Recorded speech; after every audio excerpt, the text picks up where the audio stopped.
11. Then the devil leaveth him.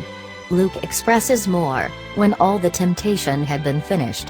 This means that no truce or relaxation was granted to Christ, till he had been fully tried by every species of contest. He adds, that Christ was left for a season only. This is intended to inform us, that the rest of his life was not entirely free from temptations, but that God restrained the power of Satan, so that Christ was not unseasonably disturbed by him. In like manner, God usually acts towards all his people, for, after permitting them to be sharply tried, he abates, in some measure, the violence of the strife, that they may take breath for a little, and gather courage. What immediately follows, the angels waited on him, I understand as referring to comfort, that Christ might feel, that God the Father took care of him, and fortified him, by his powerful assistance, against Satan. For the very solitude might aggravate the dreariness of his condition, when he was deprived of the kind offices of men, and was with the wild beasts, a circumstance which is expressly mentioned by Mark. And yet we must not suppose, that Christ was ever forsaken by the angels, but, in order to allow an opportunity for temptation, the grace of God, though it was present, was sometimes hidden from him, so far as respects the feeling of the flesh. 13. And having left Nazareth, I have thought it proper to introduce this passage of Matthew, immediately after Luke's narrative, which we have just examined, because we may gather from the context that, as Christ had hitherto been wont to frequent the town of Nazareth, so, in order to avoid danger, he now bade a final adieu to it, and dwelt in Capernaum and the neighboring towns. There would be no difficulty in this history, were it not that there is some appearance, as if Matthew had put a wrong meaning on the quotation from the prophet. But if we attend to the true meaning of the prophet, it will appear to be properly and naturally accommodated to the present occasion.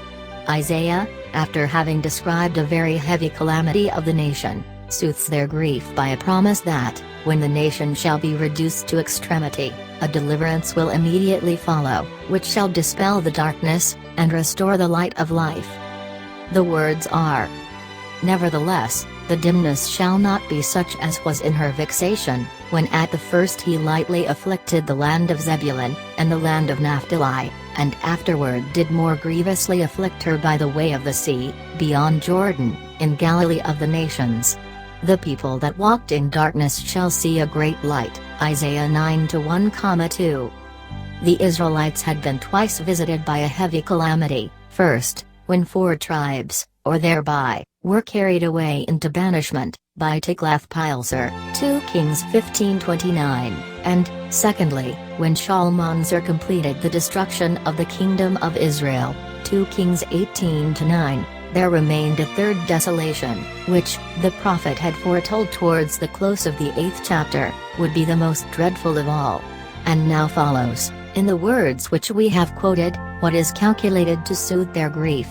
God will stretch out his hand to his people, and, therefore, death will be more tolerable than the previous diseases were. Though the whole nation, says he, shall be destroyed, yet so brilliant shall be the light of grace, that there will be less dimness in this last destruction than in the 2 former instances, when the 10 tribes were ruined. The promise ought to be extended, I have no doubt, to the whole body of the people, which might seem to be, to all appearance, lost and destroyed. It is very absurd in the Jews to confine it to the deliverance of the city of Jerusalem. As if the light of life had been restored to it, when the siege was raised by the flight of King Sennacherib, 2 Kings 19:36. Certainly, it is evident from the context, that the prophet looks much farther, and, as he promises a universal restoration of the whole church, it follows that the land of Zebulun, and the land of Naphtali, and Galilee of the Gentiles, are included in the number of those, to whom the darkness of death would be changed into the light of life.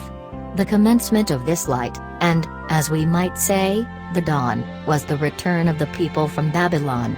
At length, Christ, the Son of Righteousness, Malachi 4:2, arose in full splendor, and, by his coming, utterly abolished, 2 Timothy 1:10, the darkness of death.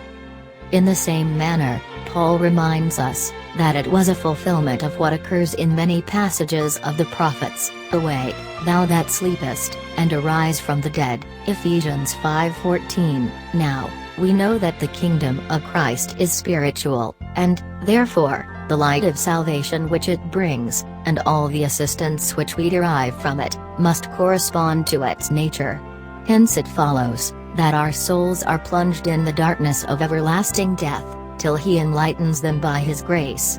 The prophet's discourse relates, no doubt, to the destruction of the nation, but presents to us, as in a mirror, what is the condition of mankind, until they are delivered by the grace of Christ. When those, who lay in darkness, are said to have seen a great light, a change so sudden and remarkable is intended to enlarge our views of the greatness of the divine salvation. Lower Galilee is called Galilee of the Gentiles, not only on account of its vicinity to Tyre and Sidon, but because its inhabitants were a mixture of Jews and Gentiles, particularly after that David had granted some cities to King Hiram.